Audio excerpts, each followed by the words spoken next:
On October 10, 2015, at New York Comic Con, Yen Press announced they had acquired the rights to Kugane Maruyama's light novel series Overlord and its manga adaptation, which was written by Satoshi Ōshio. At some point in 2015, Yen Press reached out to Emily Balistrieri. An editor contacted me via Twitter and asked if I would be interested in taking a translation test. I took the test and was waiting for a while to hear back, so I figured I had failed. But then it turned out that they were preparing to offer me Overlord. I was surprised at first to be offered such an important series as a newbie, but especially at the time, 2015 I think. My sense was that most things were getting licensed because they were already major, whereas now I feel like we see more things on their way up.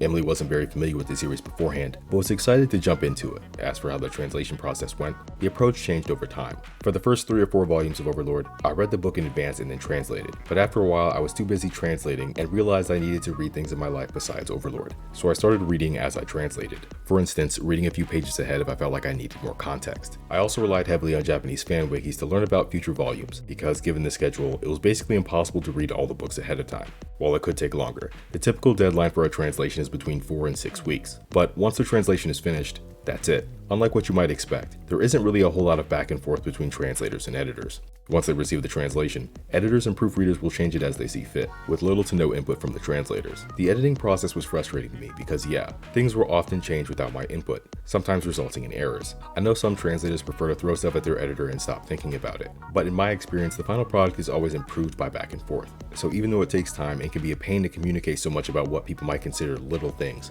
it's totally worth it to me. Emily translated the first 13 volumes of the Overlord novels and the first 14 volumes of the manga adaptation. After working on the series for nearly 6 years, I was wondering if that familiarity made later translations any easier.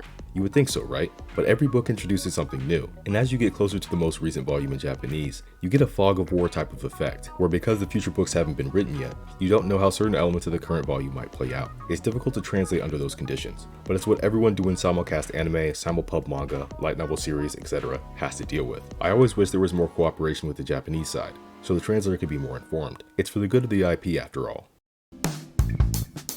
On March 29, 2019, Yen Press announced that they would be releasing Overlord Undead King O, a comedy-focused spin-off manga written by Kugane Maruyama, and you can guess who they decided to have translate the series, which hit store shelves on November 12th of that same year. I asked how much working on all of these different but related projects affected one another. Yeah, doing the manga as the light novel translator definitely makes sense, because oftentimes lines are pulled wholesale from the novel text. If you already translated them yourself, you can literally Control-F your manuscript and copy-paste your translation. Of course, sometimes lines get tweaked, and some manga follow the novels more closely than others, so it's good to reflect that. But on the whole, knowing the story and characters etc. is a huge bonus. For the Undead King O, I could understand all the running gags from the series, so although the translation overall was more labor intensive because the content was new, having the background was very helpful.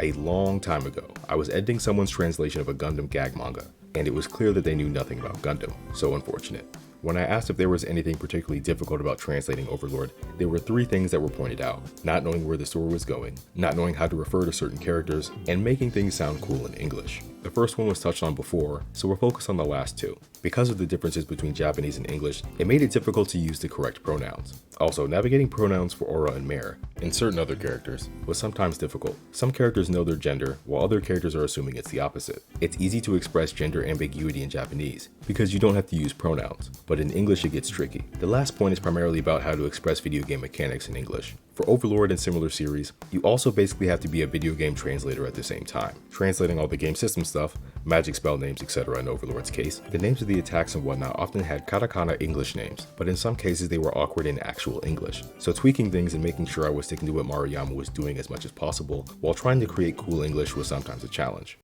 In September 2021, Emily Balistrieri announced that the 13th volume of Overlord's light novels, which was released on June 1st, 2021, would be the last volume of the series that they'd translate. This didn't just apply to the novels, but to the manga adaptation and Undead King O, which saw its latest volume, Volume 6, hit store shelves on February 23rd. Around the same time, Yen Press reached out to Andrew Cunningham, who would pick up the translation for all 3 Overlord books. He wasn't unfamiliar with Overlord going in, but he did have to read volumes 10 through 13 within 2 weeks before working on the translation for the 14th volume. Andrew would have to jump into the middle of a series and pick up where a previous translator left off. I was wondering if that made him alter his approach. I've taken over a few series now, and the main challenge is all the terminology. Sometimes you think up a great term and then realize this was already translated differently. Overlord is well documented online in English and Japanese, which helps a lot. When asked if there was anything particularly difficult about translating Overlord, Andrew specifically mentioned conversations. The trickiest parts of Overlord are when Ainz is talking to his minions. You've got to keep Ainz's train of thought clear, while making sure readers know what's really going on, and then also make it funny. It's a lot of balls to juggle,